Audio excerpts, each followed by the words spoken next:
There's another star! Let's follow it!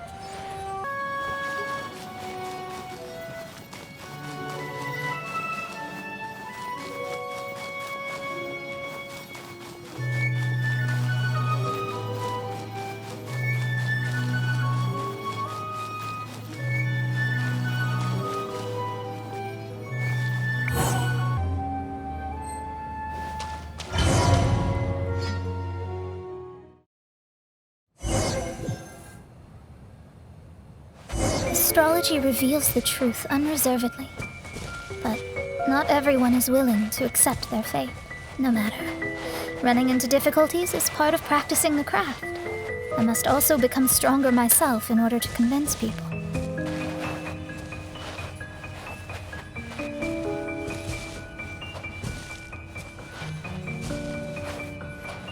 I once met an adventurer on a mountain who also happened to be picking fruits. He was even kind enough to share some with me, so in return, I agreed to perform a divination for him. The results were terrifying. I advised him to give up adventuring as soon as possible, otherwise he could meet his end within the next 2 years.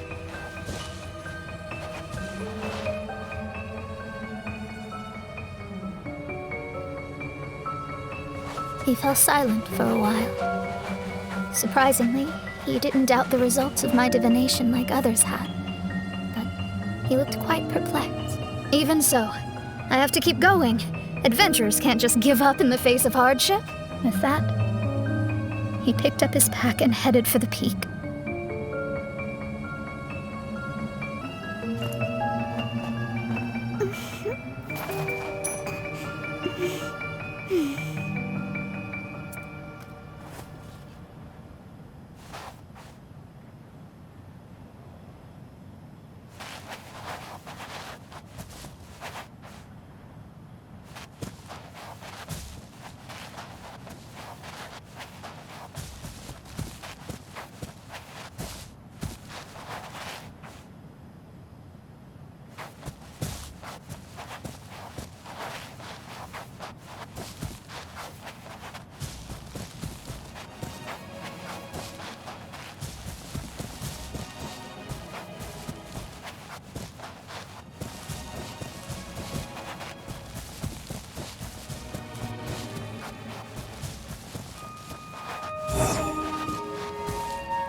However, try as I might, I could never forget that incident.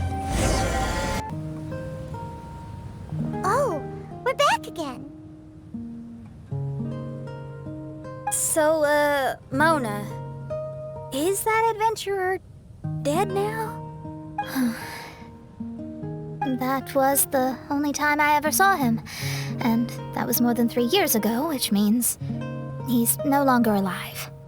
But isn't there still a chance that he's alive? You know, like maybe you just made a mistake. You can't call it divination if you reject anything bad and believe the good unreservedly. That's just self-deception.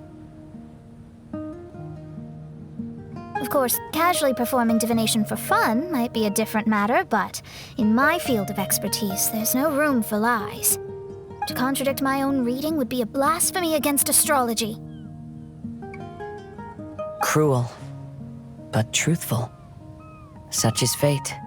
I don't usually say things like this, but while we're on the topic, I really hope you don't confuse astrology with those fortune stick peddlers that you see along the streets. Astrology does not exist to please. We astrologists are here to verify and witness the truths of this world. Ugh. Which is why astrology is a disdained profession. It is a mighty art, but unfortunately one that annoys people nonetheless. Why dost thou protest so much, Lady Magistus? Thou seems not to be the sort with whom one would be loath to be associated. What Main Fräulein means is that she's glad to be friends with you. No, that's not exactly what I said. Whatever has gotten into you, Oz, you misinterpret my utterances with increasingly alarming frequency. Oh my, why could that be? Perhaps I have been concerned that Main Fräulein could offend her friends and have been attempting to soften her words. Although you're the only astrologist I know, you've left an awesome impression on me. You're not annoying at all. Those who go snooping around for secrets, yet ignore whatever they don't want to hear, they're the ones who should reflect on themselves. Knowing your fate doesn't come cheap. If one could simply avoid fate with just a few words, no one would have to endure the pain of parting. Mona, don't take others' comments to heart. Follow your heart and never forget what's right. Oh, I don't need comforting, thank you very much. I'm very tough, you know. Oh, well then, thank you. What dost thou say? Speak up and offer your highest reverence and blessings to the Prinzessin. Okay, Your Highness. Instead of making a scene, why don't you go collect the other fragments in the new location reflected by the pool? We can't enter the mirage without them. Main Fräulein, you are the only one with eyes sharp enough to locate the secrets. If that's the case, very well. I shall proceed to the beach. Let's go, Mona. Oh, okay. Coming!